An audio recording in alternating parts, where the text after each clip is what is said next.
On His Blindness is a sonnet written by John Milton. A sonnet is a 14-line poem written in an iambic pentameter. There are two types of sonnets. One is a Shakespearean sonnet and the other is a Petrarchan sonnet. The difference in these two is of division of 14 lines into stanzas and the rhyming scheme. In a Shakespearean sonnet, there are 4 quatrains and a doublet. But in a Petrarchan sonnet, the 14 lines are divided into 2 stanzas. On His Blindness is a Petrarchan sonnet, where the 14 lines are divided into 2 stanzas. The first stanza is an octave that is of 8 lines and it poses a question or portrays a dilemma, and the second is a 6-line stanza called sestet. It gives the solution to the problem or resolves the dilemma. The rhyming scheme of a Petrarchan sonnet is ABBA, ABBA, CDE, CDE. However, Milton's sonnets are a little different in their structure. Here, the poem is not divided physically into 2 stanzas, rather it has to be understood through its meaning. Summary of the poem. The poet has become blind at an early age, so he is depressed and questioning God's intention. He wanted to serve God by praising Him in his poetry. Now that he is blind, his dreams are shattered. Also, he was afraid that God will punish him for not using his talent effectively in serving Him. But his inner voice tries to make the poet understand that God is the King of the world and He does not need men's service or gifts. People who accept their fate patiently without questioning God's will are His best servants. People who only stand and wait for what God has in His bag for them without cribbing also serve Him in their own way. To show his inner conflict, Milton penned down this poem. Now, I would like to tell you about the allusion being used in the poem. It is a story from the Bible. There was a master who had 3 servants. Once he had to go out for some years, so he distributed some particular amount of money amongst his servants and left. His first 2 servants invested the money in different businesses, and subsequently it increased by leaps and bounds. The third servant dug up a hole in the garden and buried the money. When the master was back, he summoned his servants and inquired how they utilized the money. Each one shared his experience. Listening to the first 2 servants, the master was on cloud 9, that how his money helped them lead a nice life. When the third servant told him what he did with it, the master was infuriated and sentenced him lifetime exile to suffer. Let's read the text and try to understand the poem. When I consider how my light is spent, ere half my days, in this dark world and wide, and that one talent which is death to hide, lost with me useless, though my soul more bent to serve there with my Maker, and present my true account, lest he returning chide. Doth God exact day labour, light denied? I fondly ask, but patience to prevent that murmur soon replies. God doth not need either man's work or his own gifts. Who best bear his mild yoke, they serve him best. His state is kingly, thousands at his bidding speed, and post over land and ocean without rest. They also serve who only stand and wait. Let's come to the first stanza and try to understand the meaning line-wise. When I consider how my light is spent half my days. I here is the poet John Milton.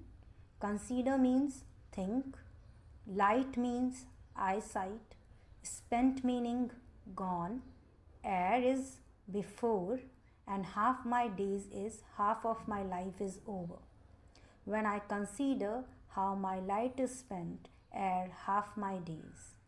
It means when I think how I became blind at an early age before half of my life is over, I become depressed and feel like questioning God, why He did this to me. in this dark world and white. Here, the poet is calling the world dark and white because he has become blind. He is cribbing that now he has to spend his rest of the life in this wide world as a blind man who is useless. He questions how he would complete his dream of writing poetry and serving God. And that one talent which is death to hide, lodged with me useless. Talent here, the talent of writing poetry, which is death to hide, means the punishment of hiding it is death. Lodged means resided. And that one talent which is death to hide, lodged with me useless. And now the talent of writing is going to reside in me without being used, as I have become blind and cannot write. And I suppose the punishment for not using it properly will be death. Now, here is the reference. The servant did not use the money properly, so he was exiled. And Milton is scared that if he does not use his talent effectively, his punishment will be death and suffering. Though my soul more bent to serve there with my Maker and present my true account, lest he returning chide. Bent means intended, Maker means God, true account means good work, chide means scold. Though my soul more bent to serve there with my Maker and present my true account, lest he returning chide. Though I am inclined to serve God, who is my Maker, with my poetry and present my good work before him. Because when we meet, he should not get angry and scold me for not using my talent effectively. He says he does not want the God to be angry at him. Rather, he wants him to be happy and appreciate him for his good work. Doth God exact day labor, light denied? I fondly ask. Here, doth means does, exact means expects, day labor means day work or writing. The literal meaning is day work, but the hidden meaning is writing. Light denied meaning night. The hidden meaning of light denied is having no eyesight. I fondly ask, I foolishly asked. Does God expect people to do the work that is supposed to be done during the day when it is night? The poet here doubts God's intention and says, how can God be so cruel? How can he expect me to write when he has taken away my eyesight? Here, he calls his act of asking questions foolish, because by now he realized that he is a lowly man who cannot understand the nuances of God's work, and disbelieving or doubting God is being foolish. Basically, here the poet wants to say that he is a poet and his work is to serve God by writing good poetries in his praise. But as God has taken away his eyesight at an early age, he is unable to serve him as he wanted to. So he is depressed and in dilemma, because he is afraid that for not using his talent properly, he would be scolded and punished by God. But coming towards the end, he realizes his folly and calls himself a fool for questioning God.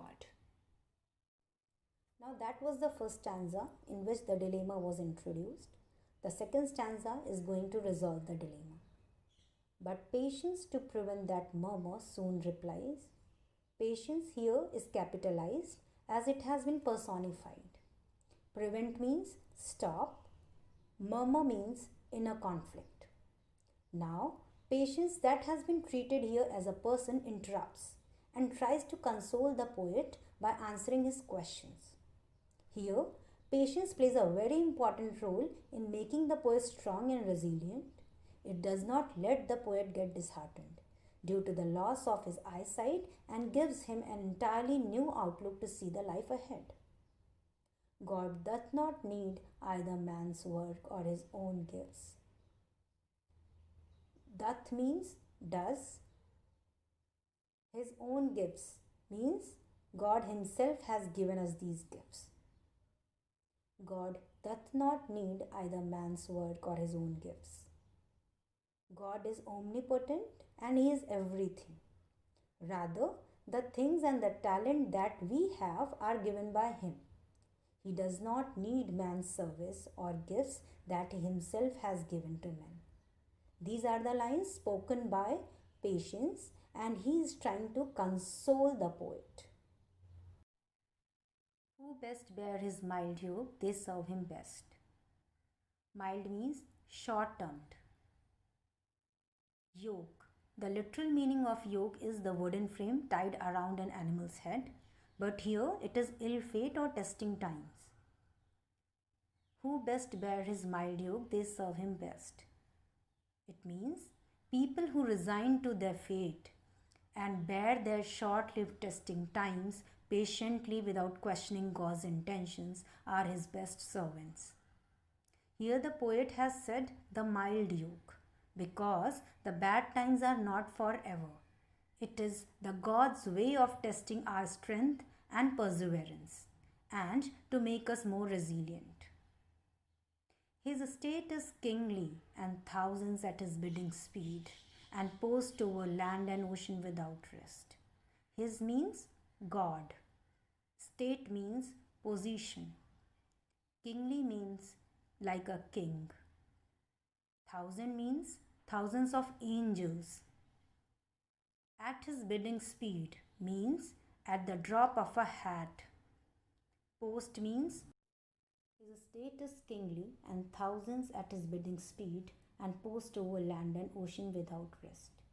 He is the king of the world, and there are millions of angels always present at his beck and call. These angels are relentlessly at his service. They can cross vast lands and oceans, and even long distance does not bother them. Therefore, he does not need any more people to serve him. They also serve who only stand and wait. It means they also serve in their own way who just wait patiently and resign to the God's will. Here, Patience urges the poet to endure his misfortune without complaining, as this is one of the ways of serving God. He is talking about resignation to the God's will and acceptance of the destiny. The theme of the poem is acceptance of fate with patience. Patience has been personified here because only with patience we can bear our ill fate, hoping that everything is transient and that God is there, He is kind and loving, and He will take care of us. The poem also shows that Milton was a man of conviction and his undaunted faith in God. It also tells us how Milton overcame the trauma of being blind and unable to write.